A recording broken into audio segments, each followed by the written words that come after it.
చంద్రశేఖర్ ఆజాద్ జీవితం ధైర్యం, త్యాగం, దేశభక్తికి ప్రతీక. ఆయన ఆశయాలు, విలువలు నేటి యువతకు ఆదర్శంగా నిలిచాయి.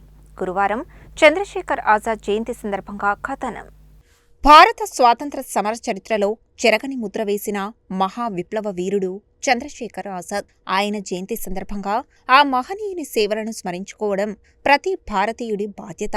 1906 జూలై 23న మధ్యప్రదేశ్లోని భవ్రా గ్రామంలో జన్మించిన చంద్రశేఖర్ ఆజాద్ చిన్న వయస్సులోనే దేశభక్తి భావాలను అలవర్చుకున్నారు. స్వాతంత్ర ఉద్యమంలో చురుగ్గా పాల్గొన్నారు. 1921లో జరిగిన సహాయ నిరాకరణ ఉద్యమంలో పాల్గొన్న సమయంలో బ్రిటిష్ పోలీసులు ఆయనను అరెస్టు చేశారు. న్యాయస్థానంలో తన పేరు అడిగినప్పుడు చంద్రశేఖర్ ఆజాద్ అని సమాధానమిచ్చారు. తండ్రి పేరు అడిగితే స్వతంత్రం అని, నివాసం అడిగితే జైలు అని ధైర్యంగా సమాధానమిచ్చారు.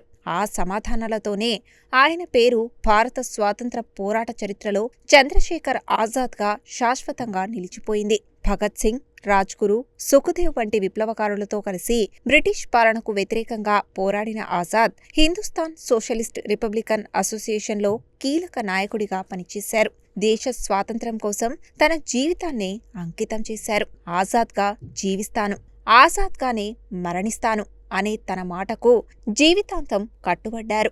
1931 ఫిబ్రవరి 27న అలహాబాద్లోని ఆల్ఫ్రెడ్ పార్కులో బ్రిటిష్ పోలీసులతో జరిగిన ఎదురు కాల్పుల్లో చివరి బుల్లెట్ను తనకే వినియోగించుకుని శత్రువులకు లొంగకుండా వీరమరణం పొందారు.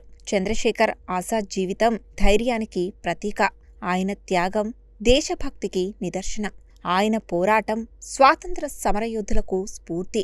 ఆజాద్ ఆశయాలు, విలువలను నేటి యువత ఆదర్శంగా తీసుకుని దేశ అభివృద్ధికి కృషి చేయాలి. ఆయన జయంతి సందర్భంగా ఆ మహనీయునికి ఘన నివాళులు అర్పిస్తూ దేశం పట్ల మన బాధ్యతను మరోసారి గుర్తు చేసుకుందాం. జై హింద్.